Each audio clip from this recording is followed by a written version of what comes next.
I got to Austin on May 17th, and I started checking out the KillTony situation. I would go to the, it's called Poor Choices. It's a bar across the street from the Comedy Mothership.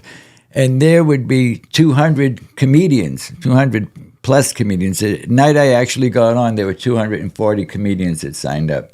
Because Tony even said it. He goes, you just pissed off 239 comedians. Yeah. Yeah. Because they picked you. But they were all telling me, I've been signing up for 3 years. I've been signing up for 2 years or 6 months, and we still haven't got picked.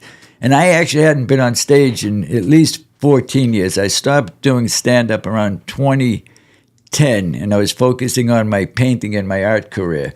And then I decided to get back into comedy, and I happened to be in Boston for 20 months. I expected to go back for 1 month, but I ended up getting stuck there for 20 months.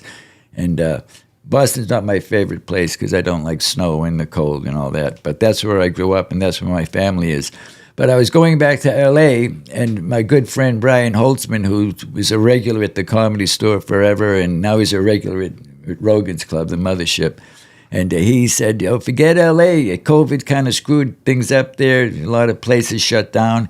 He says, come to Austin. Go to Austin, because he lives both in California and Austin. And I'm like, Austin, Texas? I'm going, yeah, okay. Rogan's Club is there. And he said, yeah, there's a big comedy boom going on there. You can get on stage 7 nights a week and do, open mics. In L.A., it was getting messed up because, they had these bringer shows where you had to bring 5 audience members in order to get a good spot. If you didn't bring anybody with you, you got on late at night when there was nobody left in the club. So you're performing to a few drunk people. But anyway, I did go to Austin. And like I said, I hadn't been on stage in a long time. But I figured I'll start signing up now, and maybe by November or Christmas time, I'll get picked. Yeah, playing your odds. Yeah, and what were the chances they're going to call me? And to my amazement, like the third week I signed up, they called my name. Yeah. And everyone's going, that's you, Grelle, that's you. And I'm like, holy shit. I started, thinking, like, I haven't been on stage in so long. There's like 1 million people watching. And I even told the lady, I was hesitant. I said, I don't think I'm ready. And she says, okay, well, I had a backup name. And the other comics are like, no, man, you got to go. What are you, crazy? You may not be called for another 3 years like us. Right. And I'm like, holy shit. I says, and they're like, you can do a minute. You were on the road for like 12, 14 years, right? I said, yeah, you can do a minute. So I went, and they bring you in the back alley into the back door, and you go and you're backstage there. And I don't know if they were producers or what their actual job title was, but they were backstage, and they take everything out of your pockets. Right. I don't know why, but yeah. Unfortunately, I didn't have my switchblade with me because I went to the open mic, and they did take my knife away that night, and it took me like 3 weeks to get the knife back. One of the security guards saw me on the sidewalk, and he goes, hey, this is your knife. I've been carrying it around for 3 weeks. I'm like, holy shit, I didn't think I'd see that again. And so people that haven't seen the KillTony podcast or understand, what they do there is it's a live stream podcast where they have a bucket, and every person puts their name in the bucket. So the odds of you being pulled out, are 1 out of 240 that night. Yeah. And it's all anticipation. I mean, he doesn't know who he's pulling out, nothing. Right. It's just luck of the draw. Yeah, on both sides of it. And it really is, because I even asked Holtzman, my friend, I said, hey, get me on KillTony. Like, I thought maybe he could, call Tony, hey, get my friend on. He said, no, you can't do that. He says, somebody else tried to do that, and he couldn't do it. You got to actually go there and sign up, and they do put your name in it's a wine bucket. That's why they call it bucket pulls. Yeah, yeah. And it's just the luck of the draw. And my luck, they called me after just 3 times. So. Yeah. How did it feel when you were approaching that, coming through the curtains? What was going through your head? I'll tell you, my heart was like really beating because I hadn't been on stage so long. I mean, I knew I could do a minute. I wasn't worried about that. And I had 3 or 4 jokes which would consume the 60 seconds.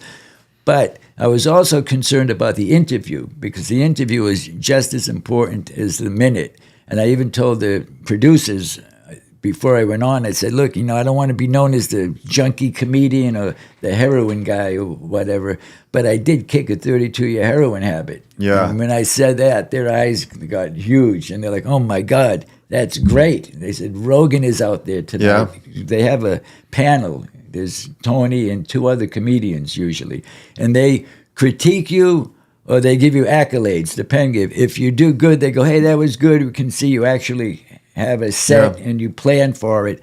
But most of the people go up, they bomb, and they really tear you a new one. They really roast the hell out of you. Like, you suck. What the hell ever made you think you were funny? And one poor kid, when I first started watching it, he's going, well, my mom said I was funny and I should try to get on KillTony. And they're going, your mother's an asshole. And it's like, oh my God, anybody got a knife? So this kid goes slit his wrist out in the alley, and it's like, holy shit, I better not bomb. So I was concerned about that, even though I had done comedy for a long time.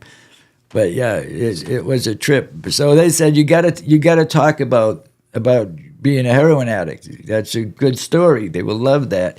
And I kind of offhandedly said, yeah, okay, I'll do it. But I still wasn't going to do it. I was going to talk about being a movie extra and being in Rocky II and Dirty Harry, Clint Eastwood movie. Yeah. I thought that would suffice as an interesting story because most people are interested in that. And they said, no, you got to talk about your heroin addiction and kicking a 32-year habit. And I said, okay. They said, no, say I promise. They made me say it. I said, yeah, what? They go, yeah, say I promise. I said, okay, I promise.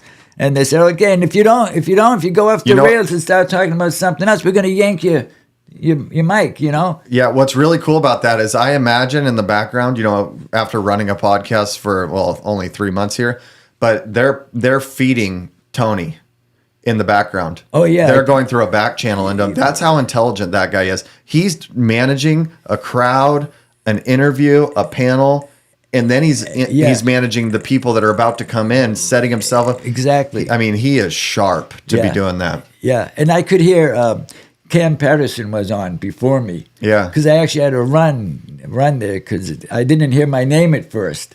And she was going back to get another name, and the other comics going, that's you. And I started running, and she was like literally about 50 yards ahead of me, ready to go into the club again and get another name. Yeah. And all the comedians like, run. I felt like Forrest Gump, that.